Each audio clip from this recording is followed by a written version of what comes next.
it's Rowan, and in today's video we are going to be talking about all things queer in The Haunting of Bly Manor. Now this is one of my videos, so we are definitely going to be doing a deep dive. We're going to be leaving no gay stone unturned within this show, so there will be a ton of spoilers. Now if you're watching this video, I imagine that you've come after watching the show, that you've already seen it, in which case, hello, welcome. Question, did you cry as much as I did? Maybe you're someone who doesn't mind being spoiled before you watch stuff, you know? I don't judge. In which case, all you really need to know in order to understand what I'm about to talk about is there is this girl called Dani. She is an au pair who travels from America to the UK to look after these two kids. The reason why she's moved there is because she came out to her fiance and then he immediately died by getting hit by a car. Girl has some trauma. So she's looking after these kids in this big old English house, and what do you know, it's probably haunted, so many ghosts, much things going weird, everyone is freaking out. She ends up having a little crushy crush on the gardener, who is a very attractive northern lady. And at the end of the story, the au pair sacrifices herself in order to save the children and pretty much everyone else who is living in the house, including the dead people. But there is a period of 13 years between when she decides to sacrifice herself and when she finally dies, and within those 13 years, she lives a very gay life with the gardener. You got it? Good. Let's get into the deep dive. Bly Manor is the successor to the immensely popular Haunting of Hill House on Netflix. I say successor rather than sequel, as the two series aren't connected by any character or setting, but by the creative team, and the decision to modernise and adapt a classic work of horror. The first series being an adaptation of The Haunting of Hill House, and the second of The Turn of the Screw. Whereas James's original was set in the Victorian era, Bly Manor is mainly set in the 1980s as a story being recounted by a guest at a wedding. And it's not until the very end of the series that we realise that the guest is in fact the gardener Jamie that we've been following throughout the series. Now I love TV shows and movies in pretty much every genre of horror. I like teen slashers or dark comedies or psychological thrillers, but it's the mix of the supernatural and psychological which I think Bly Manor falls into, which is my absolute favourite. It doesn't hurt that this series is extremely gay. Queerness in Bly Manor is woven into the characters and narrative in three broad strands. So in the video today I'm going to do a little deep dive into them, chat a bit of horror history, and also just, you know, allow myself to process all of my emotions about the finale. The ghost.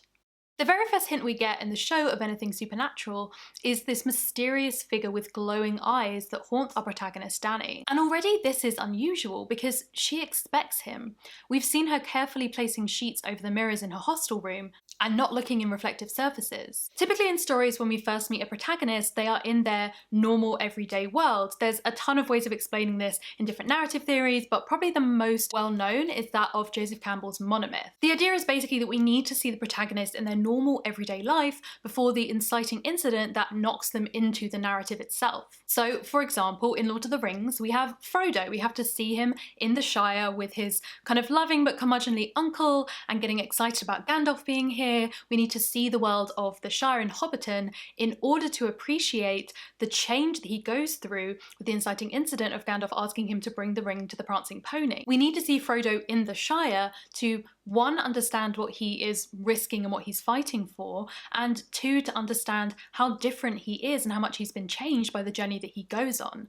The Frodo of the Shire is not the Frodo at the end of the trilogy. We also traditionally see this a lot in the prevalence of superhero origin movies, where the inciting incident is often them getting their powers for the first time. Now in horror, we typically see people before the horror starts to happen to them. You know, if it's a movie about some teenagers going to a cabin in the middle of the woods, we typically won't start with them at the cabin, but on the road trip on the way there. Or we see, you know, the family moving into the new house before the haunting begins. So this idea that Dani is already haunted unsettles us as an audience, even subconsciously, because either it is a break from what we know should happen in a story, or this horror is her normal everyday life. And in that case, what the hell else is coming? So after I'd watched Bly Manor, I went onto Twitter and I saw this tweet from the user Elisaurus. Bly Manor is physical proof that you don't need to have homophobia prevalent in queer stories, regardless of the time it's set in. Bly Manor was mostly set in the 80s and there wasn't a sniff of homophobia in the story, so please writers, can we keep that shit out? And I do get what they're trying to say here, but here's the thing. There absolutely is homophobia in Bly Manor. It is at the very core of Dani's story. It's the horror of the pervasive background homophobia and heteronormativity that made it so Dani was nearly willing to live a half-life with a man she didn't really love, rather than admit that she was gay. Going along with this kind of heteronormativity because you think it's what you should do or to please other people is, unfortunately, nothing new. Especially when you feel like it will be easier not just for you, but also the people around you, whether family, friends, or significant others. And so we can see for Dani, Dani, as well as people in real life, the looming spectre of internalized homophobia is her normal everyday life. Like, on the surface, this is a really silly thing to point out, but like, the metaphor is so obviously there that Dani quite literally gets locked in a closet during the first episode. I mean, the trauma of internalized homophobia is quite literally haunting her, taking the shape of her late fiance. The guilt she has around coming out and breaking up with him being so tied to his death means that the two can't be separated in her mind. On the surface, you could argue that the haunting or ghost or hallucination that she experiences is entirely about her guilt for feeling responsible for his death. After all, if she hadn't confessed this big secret to him, then he wouldn't have gotten out of the car. And maybe if the secret that she had confessed hadn't been so devastating, he would have been paying attention when he'd opened the door. But it's more than that. That event gave physical shape to her inner turmoil that meant that she would physically see it, but the turmoil would have still been there internally. Dani is gay. She's gay when she's thinking about it, and she's gay when she's not. So he can appear to her at any point, but especially at times when she's alone with her thoughts, like when she's locked in the closet. Dani sees him in mirrors because that internalized homophobia is a part of her. A mirror is meant to literally reflect who you are. In the real world, unless you're looking into some kind of funhouse mirror, they pretty much reflect what we physically are, what we actually look like. We obviously can't use them to see what kind of person we are or what we're thinking, but the world of gothic horror loves to make the psychological and metaphorical take physical form. When Dani looks in a mirror, she's seeing who she believes herself to be and what she thinks she deserves, even as it tortures her to think it. We can see that she's grieving her fiance, but she's also in this process that a lot of queer people go through in real life of grieving a life that she kind of assumed that she would have, where she would marry the childhood sweetheart and have children of her own rather than looking after other people's. It's a life that she thought she could force herself to want, and so she's mourning the loss of that life as well as her failure to fit into it, and the idea that not fitting into it fundamentally makes her a failure too. And so all this is like literally haunting her. There is something that she sees, a ghost of her dead fiance when she looks in the mirrors, but there is also a sense of a kind of metaphorical haunting that I think a lot of queer people in real life also go through. It's that idea that at any moment someone might be watching you, waiting to condemn or judge you for queer actions or even queer thoughts, whether that be God or family members or strangers on the street even. In recent years, there's been numerous studies around the world looking at the experiences of queer people and how comfortable or safe they feel being queer in public. So holding hands, for example, with your partner. There are so many queer people who feel unsafe doing it or don't do it at all, even in countries like the UK with its legal equalities that mean on the surface should be safe. It's no coincidence that Dani sees him over and over again in the beginning of her relationship with the gardener, because that is when she feels the most queer. The external damning of society as well as this internal turmoil in her own mind work in tandem to torment her. But there is this kind of precious tentative hope in this journey to accept herself that might get rid of the ghost forever. Which brings us on to part 2, the gardener. Oh Lord, the gardener. Let's just talk about her forever, shall we? That seems like a good plan. So I messaged my brother while I was watching the show right at the beginning, the very first scene that they interact, and jokingly was like, oh, really excited for these girlfriends, but I genuinely didn't think it would actually happen. I'm so used, as most of us are, to being queer-baited or with fake outs or being told I'm reading too much into something, so I can understand how I thought it would be a really interesting dynamic, but I didn't think they would go there. Oh boy, could I have been more wrong. The queer love story at the heart of Bly Manor between Jamie and Dani is so beautifully wrought to me. There's such tension between the two as they get closer, yes, but also so much tenderness and support. I think in terms of portrayals of queer women on screen, especially like non-contemporary portrayals, there's a lot of like intense looking at each other and like longing, with not, in my opinion, necessarily a lot of narrative to back it up, or like building attraction or like reason for the characters to be together. I just find it quite tedious and boring, to be honest. I know, Carol, I know, I'm sorry. But it meant that for me, this was like a breath of fresh air. Jamie and Dani's relationship wasn't this kind of idealized bubblegum perfection. They had problems, but those problems were external. Now, you'll actually often see this kind of criticism of, especially like TV writers or writers of long series, that once they get characters together, they have a very difficult time like coming up with interesting storylines that allow those characters to still be a couple. Like oftentimes the drama will have to revolve around them breaking up, getting back together, cheating on each other, being bad for each other. And I think that that's not at all exclusive to queer relationships. And often when you have characters who stay a couple all the way through a show, it will be like a thing that people comment on. So Wash and Zoe from Firefly, for example, Joss Whedon has talked extensively about the idea of like how deliberate it was to have that couple be established at the beginning and to not have any kind of wavering between them the entire way through the show. You can still have them go through journeys separately and together, but there's something I think quite unusual about having their problems be external and not kind of focusing on kind of petty relationship issues or trying to generate drama between two characters just because you can. What's interesting to me especially is that Hill House kind of focused on familial relationships, and I think Bly Manor overwhelmingly focuses on romantic ones, but romantic ones that end badly, which aren't good for each other. Like look at Miss Jessel and Peter. He is this like manipulative, kind of aggressive, controlling figure in her life, and then like literally kills her. The children's parents are in this crumbling marriage. The mother was having an affair with her husband's brother before they then died. The all-consuming jealousy of Viola, as well as her sister's murderous intentions, like literally created the curse that is the problem behind all of the stuff that happens in Bly Manor. Even Hannah and Owen, the most precious angels in the world, who, for the record, I wish had had a long and prosperous life together,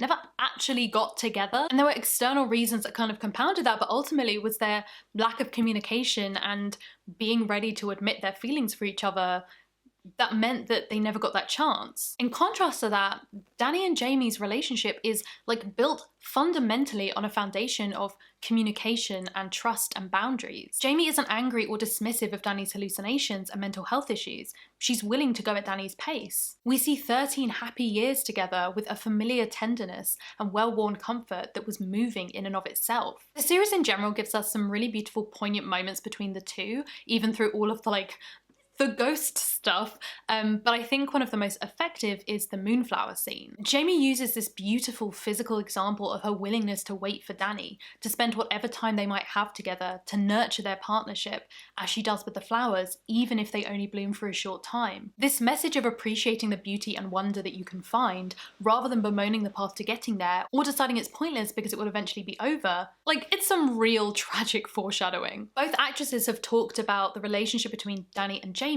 particularly how the fact that they are so well suited together heightens that tragedy at the end. Actress Amelia Eve, who played Jamie, said, "Jamie had never had somebody to love and be loved by in that capacity she found with Dani. Once she had that, the fear of losing that is just so haunting.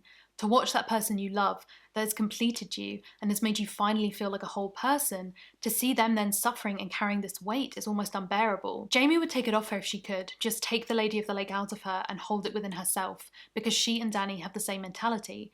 They're both kind of selfless within themselves, and they have the attitude of, I'm going to protect everybody else by taking this on. The agony of watching that, for Jamie, is very raw." Yep, I'm sorry, it's time to talk about Strand 3. The ending. The au pair. Yep, it's that time, and we all knew it was coming. It is time to talk about the bury your gays trope. Now, I'm sure a lot of you watching this will already know what that is, but just in case you don't, it's essentially the tendency for TV shows and movies to kill off their queer characters at a disproportionate rate in comparison to the straight ones. Now, the issue people have with this trope is generally like how prevalent it is, and also there traditionally being a lack of positive alternatives. Because in and of itself, like, characters dying that's part of drama and like ultimately part of life. But the reason why it can be seen as quite damaging is when the reason for that death is tied into that character's sexuality through like depression and suicide, homophobia, like assault, or if like the one gay character in this huge ensemble of straight characters is the only one to get killed. Because heterosexual characters, they don't die because they're straight, right? Like, their tragedies and their deaths are not inherently linked to the heterosexualness of their sexualities. Like, Romeo and Juliet die in a romantic tragedy, but they don't die because they're straight. They die because of family feuds and misunderstandings, and because they're like ridiculous teenagers. And often we'll see these like common narrative reasons or justifications for killing off gay characters through film and TV history, which a lot of these kind of bury your gays situations sort of fall into. So example number one would be like gay characters are inherently perverse or dangerous and need to be seen to be punished. So, I mean, this is something I've talked about a lot on the channel, but this is kind of more old school, linked to the 1930s established Hays Code in Hollywood, which was a form of like self-censorship that Hollywood put on themselves in order to essentially escape censorship by the government. But this encompassed way more than just sexuality. It looked at crime, or wrong, evil doing, and sin, as it was described. Essentially kind of saying you might be able to show someone doing bad stuff, but like they need to be punished at the end. Audiences need to know that they were in the wrong, they're the villains, and that they will get what's coming to them. We also have like the noble sacrifice, a kind of didactic teaching moment for straight audiences. The most like just outrageously obvious use of this is the ghost faces in Supernatural. Just like, it's signposted so hard. We also have the like weirdly prevalent like crazed lesbian or bisexual woman trope, where one woman in a sapphic pairing will be killed off and the other one, it's kind of like to justify them going crazy or like becoming evil. So you see that in like Teen Wolf and Buffy, and just, yeah, it's, I mean, I was about to say I don't know where it comes from. I do know where it comes from. You know what, we might do another video on that because that stuff is complicated. The fourth one is like historical accuracy. So in films like I Love to Hide, the idea of like, oh, well, you know, historically in the Holocaust, for example, gay men were persecuted. So it's just historical accuracy for us to show them dying. Similarly to that, we have like everything to do with the AIDS crisis, which oftentimes like weirdly, I think, fetishized the suffering of gay men. Yeah, there's a lot of that. Spitballing off that one as well, you also have the more general, like queer people's lives are just like inherently tragic and sad. And this like, often this one comes up in films that otherwise like, they don't really fit that tone of like people just like characters just dying. So like The Best Exotic Marigold Hotel is a classic example of this that just comes out of fucking nowhere in this otherwise quite nice comedy film. Again, really kind of rolling off this idea that gay people's lives are just inherently terrible. We've got all of the like gay bashing and assault storylines. So Brokeback Mountain is a classic example of this. I also think that although it is Bury Your Gays, there are a lot of trans narratives that also kind of have similar vibes to them. There's a lot of different tropes that go into trans portrayals, a lot of them very negative, but something like Boys Don't Cry I think would also kind of feed into this same idea. And the final category is, a drumroll please, suicides from being so sad that you are gay. So this kind of like misery porn around the portrayal of queer characters arguably kind of has a lot of success within mainstream straight audiences because it allows them to do a couple of things. One, if it's like a story in which there is a massive homophobic antagonist character, you know, stories around gay bashings, queer bashings, for example, it allows them to feel very superior in the fact that like, oh, I would never be someone like that, even as they might in their daily lives like not necessarily be the greatest ally to the LGBTQ+ community.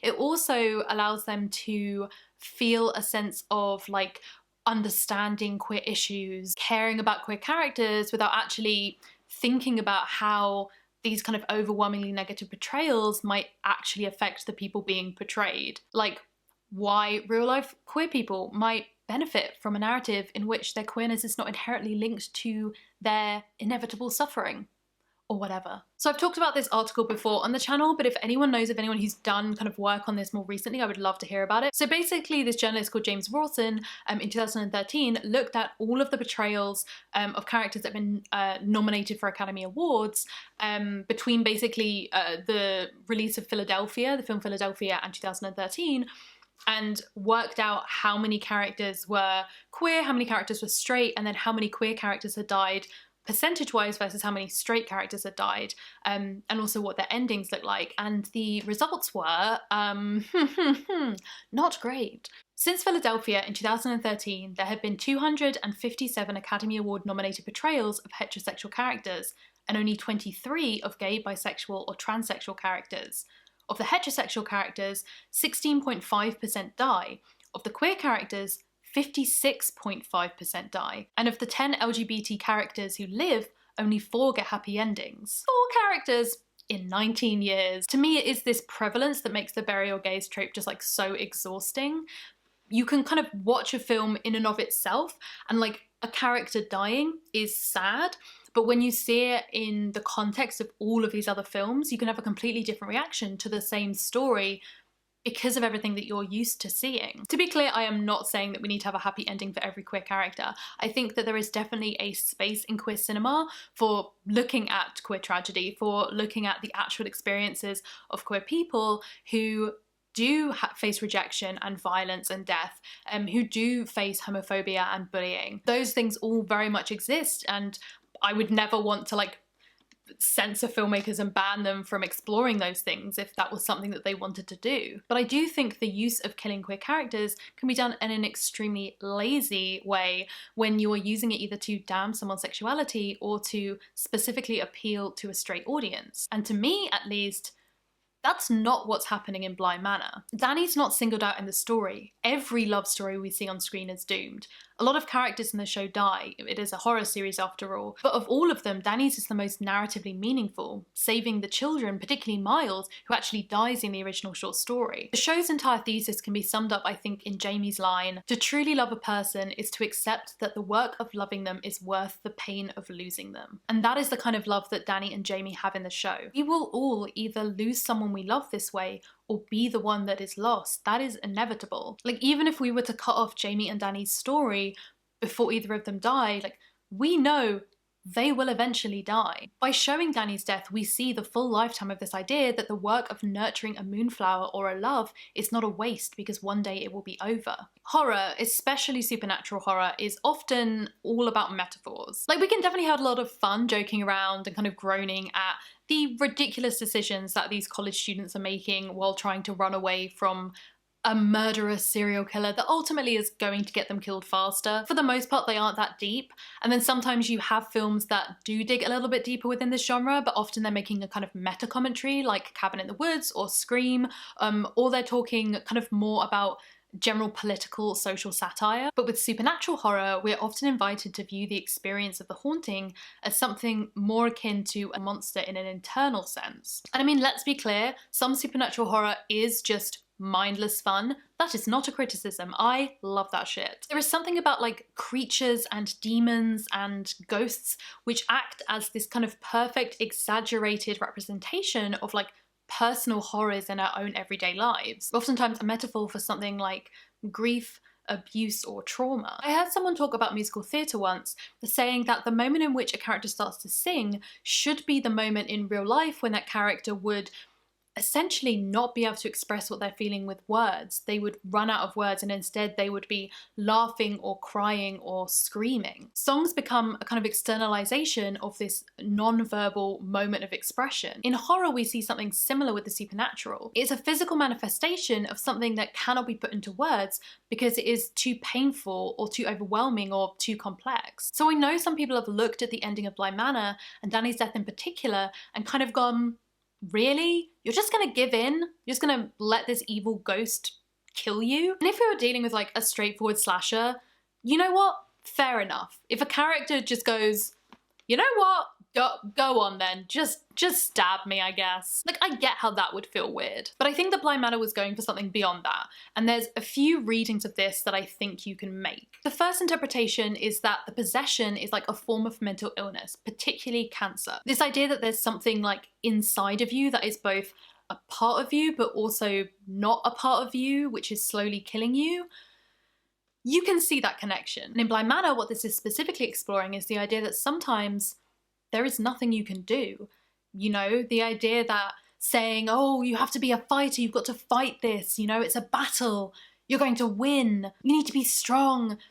Sometimes those can actually be pretty harmful to the people suffering. The idea that people can be partly to blame for their death for like not fighting hard enough. And this reading is actually one that was picked up by the actress who played Dani herself, saying, I guess the biggest parallel would be like a cancer or a parasite, something inside you that is invading and slowly taking your life source away. Similarly, it can be seen as a metaphorical representation of mental illness and particularly of suicidal thoughts. This spirit is always inside her. Sometimes it's right at the forefront, sometimes it's easier to forget about, but it's always there with the potential to take over. I think this is something that those who suffer from mental illnesses of various kinds can really relate to. The idea that it isn't necessarily something which you're always experiencing at this particular level. It can ebb and flow, it can leave for a while, it can come back and can get better and worse. And in this way, I think the beast line from Dani is really poignant. There's this thing hidden, this angry, empty beast watching me, matching my movements. Dani has a wonderful life, a wife who adores her, a flat, a job she loves, but she can still suffer from this thing inside her own mind. And this is very similar to how mental health issues work. It doesn't matter how amazing your life seems to be from the outside, you can still be suffering internally. There is something so specifically resonant to intense mental health issues in Dani's line, "I'm not even scared of her anymore, I just stare at her. It's getting harder and harder to see me. Maybe I should just accept that and go." The idea that you're somehow being consumed by your illness or having this inability to separate what is you and your like natural innate personality and what is your anxiety or your depression, that's very relatable. Like, a lot of mental health issues do feel like someone else is piloting your body, going through the motions or affecting your thoughts. Now, it can be argued that this isn't a straightforward reading and that there are some elements of the story that don't kind of support themselves within the reading. I think particularly the idea that Dani potentially brought this suffering on herself by accepting the restless spirit in the first place, which obviously doesn't map on too well to mental health issues. But here's where I think we need to come back to the differences between The Haunting of Hill House and The Haunting of Bly Manor. So the TV series The Haunting of Hill House is based on, as I mentioned earlier, a novel of the same name. And there are some major differences from the book. Obviously, the time period is different, but I think one of the biggest differences that makes the most change in terms of the reading of the story is that in the book, it is a group of veritable strangers that are making up our cast of characters, whereas in the TV show, it is one family.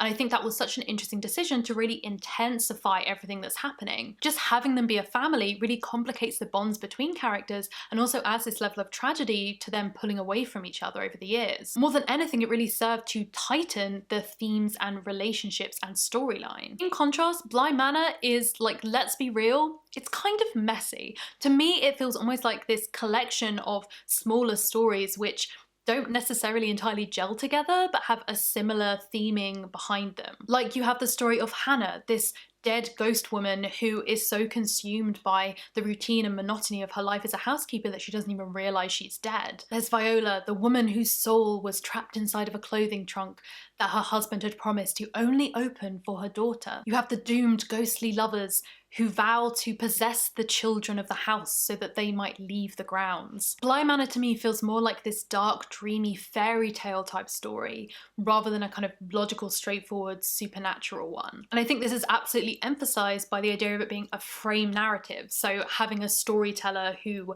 we start and end the story with, especially because she's telling it as a ghost story, which traditionally is told orally. The tradition of communal gathering and storytelling creates an art form that's a lot more fluid and formless than the rigidity of the written text. And we can especially relate that back to Hill House because, of course, we have this main character who is themselves an author. Like, you can almost feel this kind of folk tale ending of, you know, and every night the gardener can still be seen, leaving her door open a crack, waiting for her lost love to return. And this bittersweet ending, I think, is really exemplified the most by the end shot of the series. When Jamie is finishing her story to the gathered crowd, she talks about what she believes is fact of what is happening to Dani. So she is slowly decaying beneath the lake, and that her soul or her spirit or her memories are disintegrating, that she will not be able to remember who she is or any particular moments, and that she's like harmless as a dove. She'll be wandering, similar to what Viola did, but with none of the malice that Viola had.